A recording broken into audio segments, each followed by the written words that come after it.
আসসালামু আলাইকুম। ওয়ালাইকুম সালাম। জি, আপনি প্রবাসী টিভিতে কল করেছেন, বলেছেন আপনি ভিসা প্রতারণায় ভুক্তভোগী। জি, একটু বলেন তো কীভাবে ভুক্তভোগী, কার মাধ্যমে? আমি মানে 3 জায়গাতে মানে ভুক্তভোগী প্রতারণার শিকার আর কি। প্রথম হলো আমার নিজ এলাকা, মানে নরসিংদী জেলা রায়পুরা থানা বেলুয়ারচর গ্রাম গুলমানদের বাড়ি জামাল উদ্দিন। সে আমাদের মানে রায়পুরা বাজারের যে দেখা গেছে আমাদেরই বন্ধু, ওই জাকারিয়ার ওই লাইব্রেরিতে বসা সে মানে লুক নিব এরকম কথা বলা, হাঙ্গেরির কথা বলা, তার সাথে আমার একটা কন্ট্যাক্ট হয় আর কি। কত টাকা? 12 লক্ষ টাকা। আচ্ছা। 12 লক্ষ টাকা কন্ট্যাক্ট হয়। তাকে আমি 1.5 লক্ষ টাকা প্রথম পাসপোর্টের সাথে 50,000 টাকা দেই।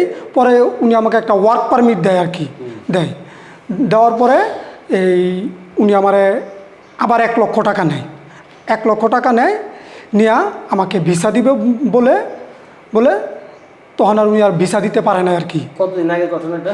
এটা আনুমানিক 2 বছর আগে। 2 বছর আগে? 2 বছর আগে। তো আমি ওই আমার এলাকার যে জাকারিয়া বন্ধু, তার মাধ্যমে যোগাযোগ করি, হ্যাঁ দেখতেছি, করতেছি। তো এক পর্যায়ে জামাল উদ্দিন মানে এই টাকা পয়সা নিয়ে ভাইগা যায়। আমি তার বাড়িতেও যোগাযোগ করি, যাই। তো বাড়ির লোকজন বলে টাকা মানে তাকে মানে উচ্ছেদ করে দিছে, মানে এরকম ভিসা প্রতারণা টাকা নিয়ে দিবে তখন তারা তো আর মানে এই টাকার লাইবিলিটি নিতে চাচ্ছে না, তারা বের করে দিছে আর কি। এটা বলে জামাল উদ্দিনের সাথে আপনার যোগাযোগ হয় নাই? জামাল উদ্দিনের সাথে আমার উনি ঢাকা যোগাযোগ হয়েছে। উনি বলতেছে যে উনি যে অফিসে কাজ করতে, ওই অফিসে নাকি তারে বলছে এই টাকা মেরে ফেলছে এরকম বলছে। আমি তো আপনি বাড়িতে আসলে আপনার সাথে বসি। তো সে আর আসে নাই। সে এই টাকা নিয়ে চলে গেছে। আমার মানে 50,000 টাকা আমাকে ফেরত দিচ্ছে, আর 1 লক্ষ টাকা 50,000 টাকার পাসপোর্টটা ফেরত দিচ্ছে। দেওয়ার পরে জামাল উদ্দিন ওই 1 লক্ষ টাকা সে আমাদের এলাকা থেকে উদাও। আর দিচ্ছে না, পাচ্ছে না। নাই। আপনি এই বিষয়ে থানায় জানাইছিলেন আপনার এলাকায়? না, থানায় জানাই নাই আমি। আপনার হ্যাঁ কারা জানাইছেন বিষয়টা? জানাইছি যে যারা ওই যে বন্ধু জাকারিয়া আছে না, জাকারিয়া, আবার জাকারিয়ার মামা আমাদের এলাকায় হলো ইদিস আলী মুন্সি স্যার, উনি আমাদের স্যার। তো উনি তো আমাদের বিএনপির ওই এলাকার সভাপতি। হ্যাঁ, ওনারা জানাইছি। সাক্ষী? হ্যাঁ, জাকারিয়া সাক্ষী। জাকারিয়ার হাত ধরেই টাকা দিচ্ছি। তারপরে আবার কোথায় হলেন?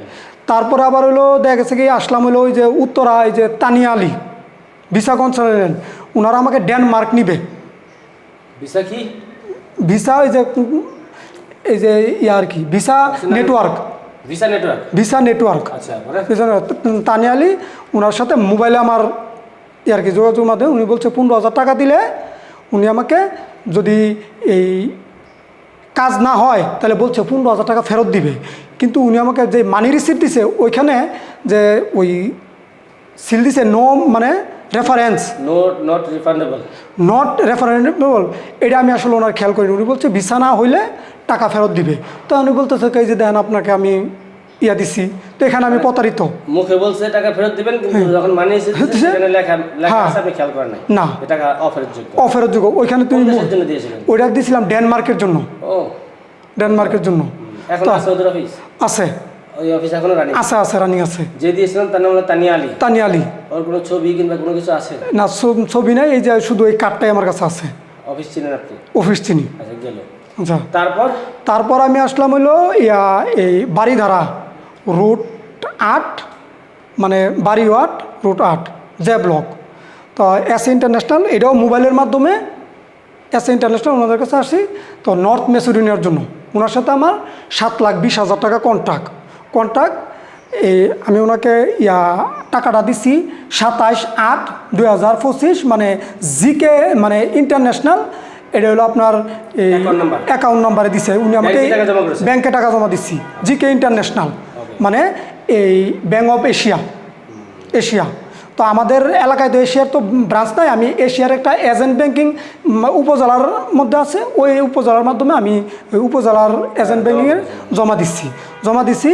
তো ওনারা আমাকে একটা ওয়ার্ক পারমিট দিচ্ছে, এটা ভুয়া। এবং মেডিকেল করাইছে। মেডিকেল করেছে আর মানে পাসপোর্ট নিছে। মেডিকেল তো কোথায় করেছে? মেডিকেল 8,000 টাকা কোথায় করেছে? এই ইয়াতে এই বনানী। মেডিকেলের টাকা জমা দিয়েছেন কোথায়? এই মেডিকেল সেন্টারে দিয়েছেন না ওদের কাছে দিয়েছেন? ও মানে দিছি এদের কাছে, এদের কাছে এদের কাছে 8,000 টাকা। একটা টাকা কেমন দাম? হ্যাঁ, এদের কাছে জমা দিছি। এরা ওইখানে আমাকে ঠিকানা দিচ্ছে, আমি ওইখান থেকে কইরা আসছি। কইরা আসার পরে আর আমাকে 1 মাস পর একটা ওয়ার্ক পারমিট দিচ্ছে।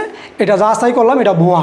তো এদের কাছে আমি আবার আসি, ওনারা বলছে যে এই যে রাশেদুল ইসলাম সাহেব উনি বলছে যে এই আচ্ছা ওয়ার্ক পারমিট ভুয়া হইলে কিন্তু ভিসা আপনার ভুয়া হইতো না, ভিসা একুরেটি আসবে, আপনি টেনশন করেন না। মানে উনি আমার সাথে দেখা করেন, ফোনে কথা বলছে। আর অফিসে যে লোক ছিল মানে তানভীর সাহেব, উনি বলছে যে চিন্তা করেন না, মানে ভিসাটা ঠিক আসবে। কারণ আপনার মনে হইতেছে এটা, কিন্তু আসলে এটা কে বলছে আপনারা আমরা দেখাই দিব। কিন্তু উনি তখন তাৎক্ষণিক কিছু দেখাইতে পারে নাই, বলছে মানে স্যার তো অফিসে আসে না। তো পরে কি হলো ওটা? পরে এটা আবার আমি 2-3 মাস পরে আবার তাদের এখানে আবার গেছি। যাওয়ার পরে যে দেখা গেছে কি ওই আমি বললাম যে আমার তো ভিসা টিসা কই কিছু তো হইলো না, ওয়ার্ক পারমিটের মেয়াদ তো থাকে 3 মাস, তো আপনারা তো দেখা গেছে কি কোনো ভিসাই আমাকে দিলেন না, ইয়ে না। পরে উনি ওনার স্যারের সাথে যোগাযোগ করলে, আমি আপনার স্যার তো ফোনও ধরে না, কিচ্ছুই ধরে না। তাহলে আমি এই কারণে আসলাম।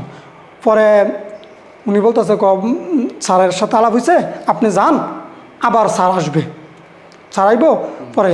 পরে আবার 2-3 মাস গেল, আবার এখন আমি আজকে আবার গেলাম পরে এখানে অফিসেই নাই, কিচ্ছু নাই। আজকে গেছিলেন? আজকে গেছিলাম, অফিস নাই, অফিস নাই, ভেঙে গেছে। বিল্ডিং এ জিজ্ঞেস করছিলেন? বিল্ডিংয়ে জিজ্ঞেস করছিলাম, বিল্ডিংয়ের বাড়িও মানে কেয়ারটেকারে জিজ্ঞেস করলাম, বাড়িওয়ালার তো আমি পাই না, কেয়ারটেকারে জিজ্ঞেস করছিলাম। আর পাশে যে একজন মানে থাকে ওনারও জিজ্ঞেস করছিলাম আর কি। বাড়িওয়ালা কেয়ারটেকারে জিজ্ঞেস করতে পারে কনায় তো ভাগ্য বিজ্ঞা গেছে গা, 3-4 মাস হয়েছে, রোজার ঈদের আগে চলে গেছে বলছে। এতদিন আগে গেছে, আপনি জানেন নাই? জানি নাই, ফোনও ধরে না, কিচ্ছু ধরে না। তাই মনে করেন যে মানে আইসা আজকে দেখি। তো এখন আপনি কি চান বলেন তো? এখন আমার কত হলো, দেখা গেছে কি আমি গরিব মানুষ, আমার বাড়ি ঘর নাই, মানে এরা তো আমাকে প্রতারিত করছে। হয় দেখা গেছে কি মানে আমি তো আমার টাকাটা চাই, প্লাস হলো বিচারও চাই, যাতে দেখা গেছে কি আমার মতো যাতে এরকম যাতে আর কেউ যাতে ভুক্তভোগী না হয়। আর কত হলো আমি তো যাই পাইছি আমার আপনাদের মাধ্যমে, দেখা গেছে কি আমি গরিব মানুষ হিসেবে আবদার, যদি পারেন আমার টাকাটা উদ্ধার করে দিতে পারেন, আমি আপনাদের সাথে মানে কৃতজ্ঞতা থাকবো। আর আমি তাদের শাস্তি চাই।